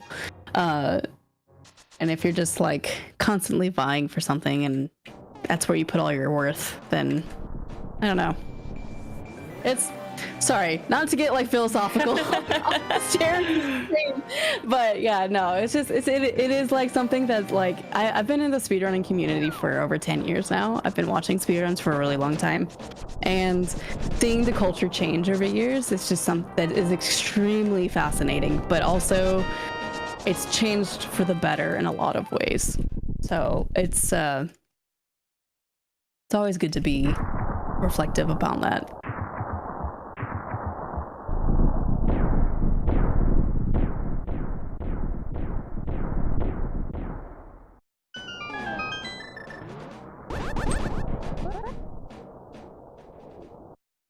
Okay, this is Ganon's Castle. We got all our crystals. That was Zelda, who we just talked to last, by the way. Cute detail. She's wearing a different dress. That's how you know. So Ganon's Castle is actually the most we didn't talk about Turtle Rock at all. I'm sorry. No, we chatted about other things through it. Other things, yeah. But Turtle Rock is like, I mean, it's just a long dungeon with a lot of fire and dumb things in it, like spikes and pokies, which shouldn't even be in this game. Like, it's silly. But Ganon's Castle is actually like probably one of the hardest dungeons to do very quickly and well. It's a nice case of the final dungeon actually feels like the final dungeon. You have to look really hard to find the big key to even ascend the tower. So it's like, you know, the game is, and every other dungeon's like, hey, here's your big key. Now you can go get the item and then go beat the boss where you're going to use that item that you just got, right? But in this dungeon, it's like, cool, you got the big key. Now you get to do the second half of the dungeon. It's kind of like Ocarina of Time in that way, I guess. I don't know. That's not true. Ganon's Castle in Ocarina of Time is pretty short for a game that size, but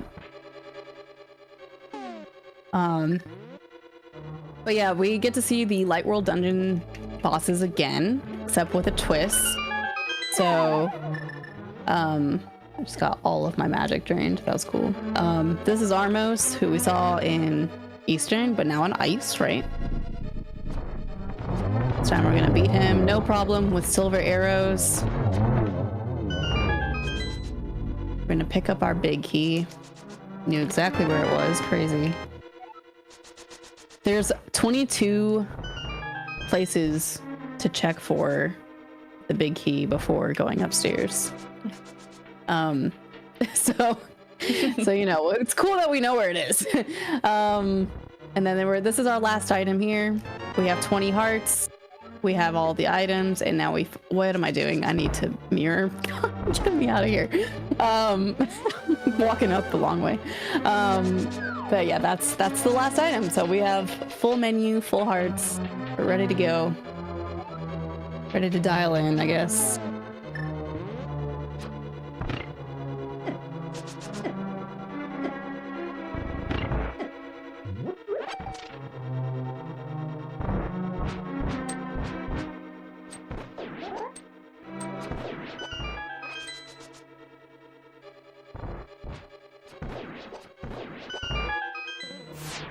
At least we didn't mirror after big key. Yes, that is not a good thing to do. Normally in any percent you don't pick up red mail unless you need it as a safety.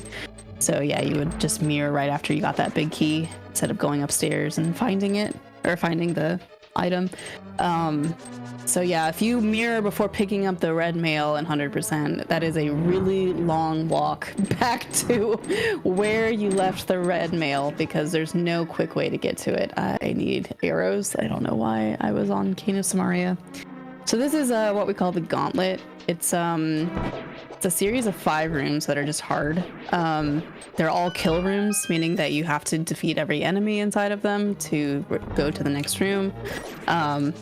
This is a huge point of time loss in a run if you don't do it well. There are obviously strategies to do it well. But sometimes, like this guy, this is a Zazik up here, little horse head guy. Sometimes they just run away and go, go on the other side of the room, and it's like you can't do anything about it. And then sometimes the BMOS are literally kicking your butt, like they are right now. We'll be fine.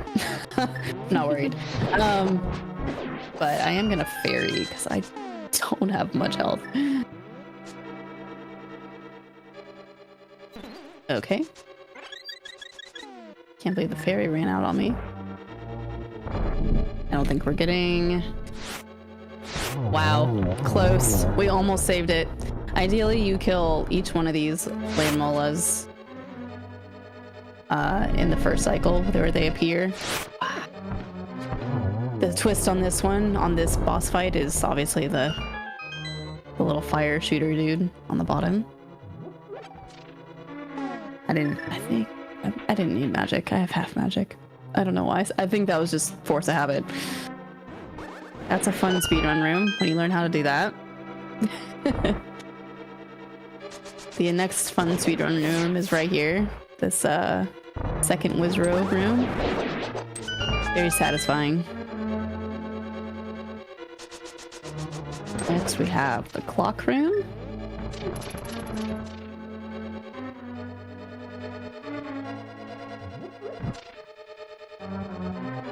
No clock actually, but kind of. You see it. You see the clock. I see the clock. You see the clock. Yeah. Have to be careful here. Okay, just needed to wait a second. So you can actually do this thing called despawning GT, which means if you go upstairs at the same time that little like secret chime went off, the second one, I would have despawned all the enemies in the rest of the dungeon, which means I couldn't have beaten the rest of the game. So it's good that we didn't do, we just, you know, played it safe. It's really funny. You just come up here and there's nothing up here. It's just rooms.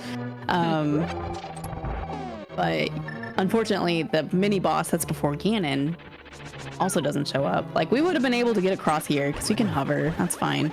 But like, Aghanim 2 not showing up, we get to fight Aghanim again, is kind of more of a problem because we do need to beat Aghanim 2. I don't know why I didn't use the hookshot. For Ganon to make a hole in the pyramid and, you know, the boss fight, etc. Or the final boss fight.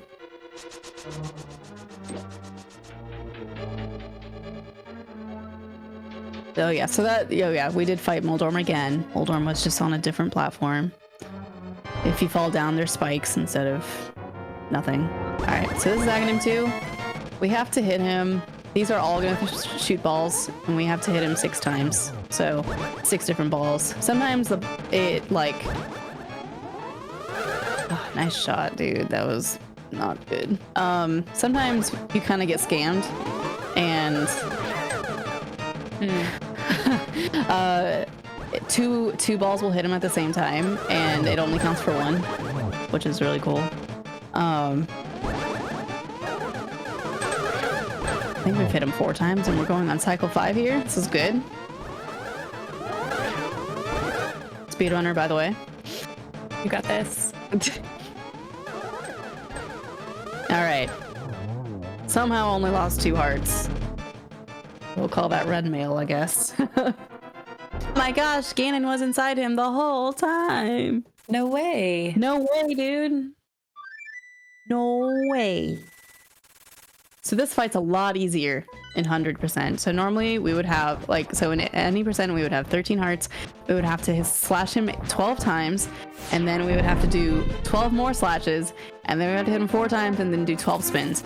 So this time we get to cut all that in half, minus the spins. We're doing arrows. Nice, okay.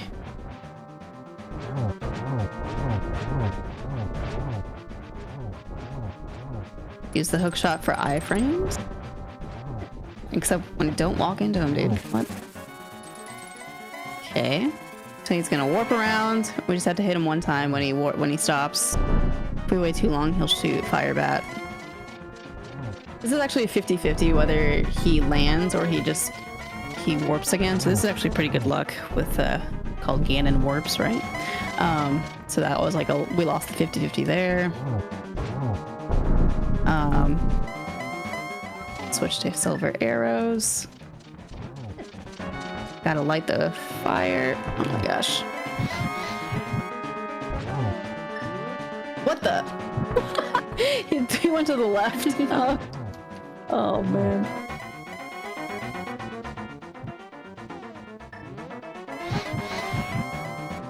Should be able to get 2 here. Set him 4 times. That is the end of that battle.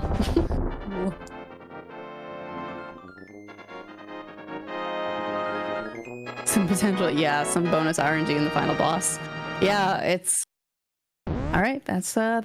GG's. Time also. Awesome. Yeah. Well done. Thank you so much. That was a bit of a speed jog, but it's okay. But yeah, thank you so much for having me for the last few hours. Hope you guys have enjoyed the Kelpsey Speedrun show for the last 3 hours. My voice is like hoarse. But thank you also to Leandra for hanging out with me for that long. I appreciate that a lot. Oh, of course, Kelpsey. Thank you so much for being here. Thank you for all your insight into both of your runs. Very excellent commentary. Much appreciated. All right. And big thank you to everyone watching for being a part of this. Yeah. Appreciate what was the all of you. time? Do we know? 158. We take that. That's great. 158.17. Yeah. Let's go. Nice. All right. Well, I know we're kind of behind, so I will go ahead and sign off. But thanks so much again, Unity Speedruns. Thanks so much for everyone putting out this event on. It's been really great. And hope you all have a great night. Thank you. Everyone go follow Kelpsey.